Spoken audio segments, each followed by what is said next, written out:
What's going on, everyone? Juicebags here, and welcome back to Tower Defense Tuesday. Got a little different one for you today, and it's quite unique as this game combines the kind of fast-paced fun of a survivors-like action roguelite with a lane-based tower defense game. So it's got a very unique flavor to it. I've only played it just a little bit. I've just got one map under my belt here so far. However, it has been quite fun. We're talking here, of course, about Traveler's Bastion. This one is from indie developers Jerome and Simon LaBelle, and it launched on Steam on March 10th, 2023. This one was published from Honest Road Games, and it is quite enjoyable from what I've seen so far. Now, in addition to that, the game is 100% completely free. So you can download the game, play through all it has to offer, and then if you enjoy the game, there is a $5 DLC that you can pick up to support the developers that will add some new travelers and some new spells. But let's jump right on in and take a look at Traveler's Bastion. Now, the base game here, you start off with 4 different playable characters. You've got Roy, who is a fast attack rate, high movement speed traveler. You've got Millie, that is a high damage, average movement speed traveler. You've got Alex, that is a crowd control specialist, but does move quite slowly. And then you've got Sierra, which has high utility attacks and average movement speed as well. I played one map on Roy here. I'm going to try Millie on this one. Now, in addition to the characters themselves and leveling up, you do get a Bastion. The Bastion is your permanent progression through the game that will unlock various power-ups. That one map I played, I got 6 Bastion level, which gave me 6 points, and I threw it all directly into attack power. So let's go ahead and jump on into a map. As you see, you can add a second player or shared screen co-op, so you can play local co-op on this one with a second. However, for today, we're just going to go through single player, and let's jump right on in. Now, once you get your first standard mode win, you will unlock challenge mode. I've yet to play challenge mode yet, so I might just get raffle stomped here, but let's go ahead and check it out. So you get to select a starting auto attack. Now, your auto attack is different than your spells. This is going to constantly go off, where your spells will be on a cooldown that rotates. So for this one, the choices we have are Fireball, shoots a bolt of fire at the nearest enemy for 74. A Meteor deals 53 damage to enemies in an area ahead. Or Flame Spitter, rapidly fire inaccurate projectiles ahead, each dealing 32 damage. That one actually sounds incredibly cool. For effectiveness, I kind of instinctively want to go to the Fireball, but let's go inaccurate and spray down some lanes. Now we're starting off here on the Ancient Forest. As I mentioned, this is a lane-based tower defense game. Now how it works is each lane has their individual health. As you take damage in a particular lane, that will damage that lane's health. Man, this is seriously inaccurate. Holy crap, man. It's just going all over the place. Alright, now we get our first spell. Now, that auto attack is going to be constantly channeling the whole time, just spraying those rounds out. We do have a few spell options here. Now, the spells you will unlock more of. Additionally, there's a bunch of new spells in that DLC. What do we have? What are our choices here? Blizzard, 9 damage and a slow. Fog Cloud. Let's go with this Freeze Cone. Conjure a wave of spikes in a cone, 40 damage, and stuns enemies. So we get a nice little stun here. Now, in addition to the kind of the lane-based tower defense type gameplay, you also will earn Guardians as you progress through. That was actually a buff that just dropped in. It just happened to land right on top of me. Normally that would land on the map somewhere and you would have to go pick it up. That one, however, just landed right on top of me. Now, as I mentioned, you will get Guardians as you play through and level up. We don't have another spell here, but you can also change the rotation order of your spells as they go off. We are just going to go ahead and level up our Freeze Cone, since that is our only option. And jump right back on into it here. I got mixed emotions on this inaccurate thing now. It sounded cooler on the description. I think I should have went with Fireball. I don't like the inaccuracy. Now you see that top lane, I took some damage in. With that in mind, the health of that top lane dropped. Now there's things you can unlock in your Bastion that, man, I am just getting wrecked. This is awful. There's things that you can unlock in your Bastion that will give you like a heal where your lanes can regen over time. Okay, what do we got? Split Strike shoots a bolt of lightning that, upon hitting an enemy, explodes in a column. Thunder Barrage, a barrage of 18 lightning in random rows, and then another freeze cone. Let's go with this Thunder Barrage. That sounds like a pretty cool little combo here. Oh yeah, that's quite nice. There's no doubt. Now, as you level up here, the XP, of course, is just auto going down the lane to you. As you level up here, you will unlock more and more spells. You can get... The goal is to survive to wave 20. Okay, now there you see we've got some buff fruit on the ground. Let's go ahead and snag it since we got a boss fight. Oh, that one was cooldown reduction. Good stuff there. Now, if we can only hit the boss, we'll be in great shape. I got too many abilities with random targeting. That is hurting quite a bit. That was my first challenge boss, so I unlocked a Steam achievement there. And alright, we've unlocked our first Guardian. Now, the Guardian is going to function basically as a tower. So we're going to place that in a lane each time we go to a new zone. You can choose where you place it in the lane. Generally speaking, I've been putting the Guardians in the top and bottom lane, giving me a smaller area to cover in the middle to defend. Let's just throw this one, say, let's just go like right there. And that Guardian will remain in place there. Now, we will unlock more Guardians as we roll through. Additionally, we'll unlock lots more spells, and the spells will be going off in a pretty consistent rotation there. And then, as you saw, you get to choose the power-up order on those spells. Now, what exactly is this? Okay, that was an explosive for me to avoid. That's what I assumed it was, but, you never check until you go stand in the fire. Or you're not sure until you stand in the fire on the ground.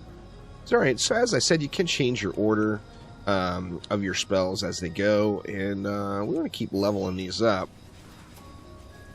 I'm going to do that barrage, level it up first, as it just looks super cool. So as I mentioned, the objective is to go to wave 20. Additionally, you can get your hero up to level 20 as you go. Each time you have a level up, you'll get a choice of either powering up one of your abilities or a new ability altogether. Really wish I wouldn't have jumped on that dynamite. I thought that it was something to damage me, but I wasn't 100% sure. Okay, now we got a little bit more power here, so... Ooh, this is a new one, Lava Bolt. Fires a projectile at the nearest enemy that combusts. Then we got Frozen Hammer. Ooh. That sounds really strong. Let's take the Frozen Hammer here. And here we go. This is a side quest. Now, a side quest is going to give you an opportunity to kind of play through with additional power-ups, and you're going to get a reward for doing the side quest. So your current mission that you're running is still there, that we're at Wasaga Desert Wave 6. However, if we do this side quest, we're going to get magic fruit, our drop rate doubled. The magic fruit, of course, is those little buff foods that are dropping on the ground. So let's go ahead and jump into the side quest. As you see, we are jacked up. This side quest is Fruit Rain, so it's going to be throwing down fruit the whole time. That gives me my normal abilities, but I get to see what kind of all the buffs are. Looks like they stack, too. Holy crap. So, yeah, we are just wrecking it here. Now, there's different side quests. So there's side quests that will, like, unlock all the spells and have you just channel through a massive amount of spells. There's side quests like this one, which is the Fruit Rain. It's definitely worth doing. It only takes a minute, and it's going to buff your normal run. So you're able to get a little bit more power out of your normal run by doing the side quest. And we should be just about done with this one. Yeah, there we go. Alright, so side quest complete. We are back into our normal mission. So now the fruit rain is done. You see that buff did carry over though, so it's going to last for a second here. Oof. Close call there. So I've got a little bit of damage taken on the lanes. This character is a touch slower. There's no doubt there. But is dishing out a little bit more pain. I think I like that Roy, the first character, the best, to be honest. We're getting more and more of those little explosives in the lanes. It doesn't, I think that might be the addition in challenge mode, as it doesn't feel like the enemies are a lot more intense. Maybe it is, and I'm just crazy. Alright, so this time we do have room for one more spell, but we did get another level up. So, as I mentioned, I'm going to stick with that Thunder Barrage. We're going to get that all jacked up first, because the thing just seems beast. Beast!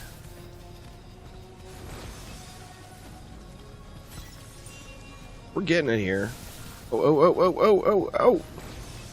See that one? See, if it was Roy, I could have made it back there and killed that enemy with the quicker movement speed. So I'm thinking maybe the movement speed might be a little bit better.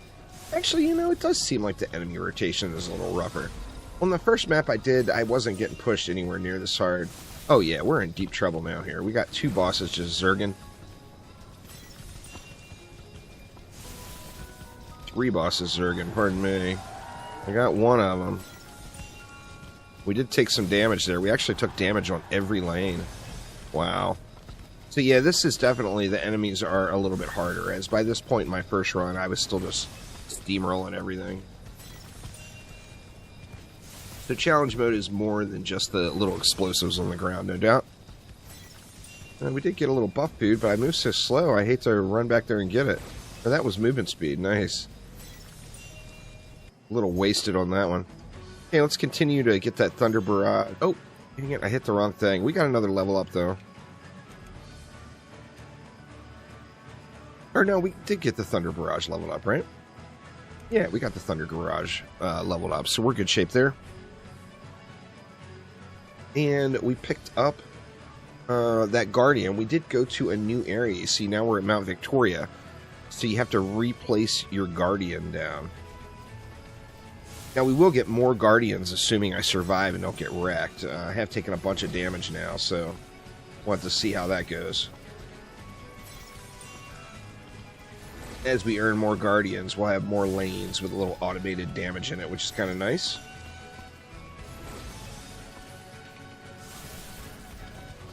Is dishing out some nice damage. Time to kill seems really good compared to Roy, even though Roy was faster. I think I enjoy Roy more for the speed, though. Took a little shot there. I got that banana up there, but it's movement speed, so I'm not... I think I'll save that for now. Some of the buffs are better than others, of course. I think the cooldown rate and the attack speed are both just incredible. Okay, so we got our fourth spell slot. We got a Plasma Orb. Conjures a slow-moving orb that goes through enemies. An Icy Axe. There's a spinning axe upward that falls and deals 192 damage. Wow. I think this knockback is going to be my best choice, though. So I'm going to go with it.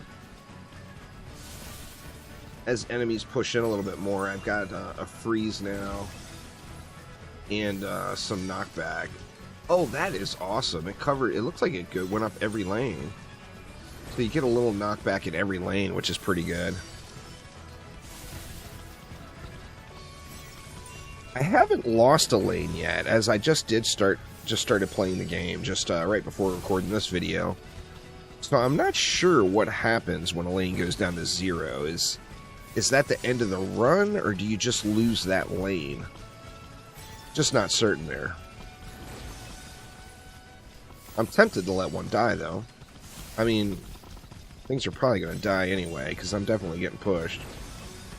That one, I believe, is cast rate, that buff food over there. I kind of want to run over and get it, but I don't want to risk it with everything so close here. Oh, wow, we took big damage on that lower lane. Those were archers that were just smashing.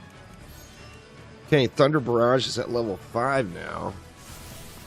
Yeah, it looks like I'm going to end up losing that lower lane, probably. I guess it depends on how things get pushed. I've got kind of a warning arrow going in that lower lane now, too, that wasn't there before. I'm not really sure what that is all about. Maybe it's just telling me, hey, get good here, nub. That could be quite the case. Now, when you get that red, where all of the lane lights up with the red dots, that means that lane has taken damage. Yeah, I am getting just pushed hard. So yeah, this is... Challenging mode is much more challenging than the default game mode for sure. As like I said, I was just really steamrolling in the regular game mode here. Looks like we are in trouble. Alright, so yeah, if you lose a wave or a lane, it is GG's for you.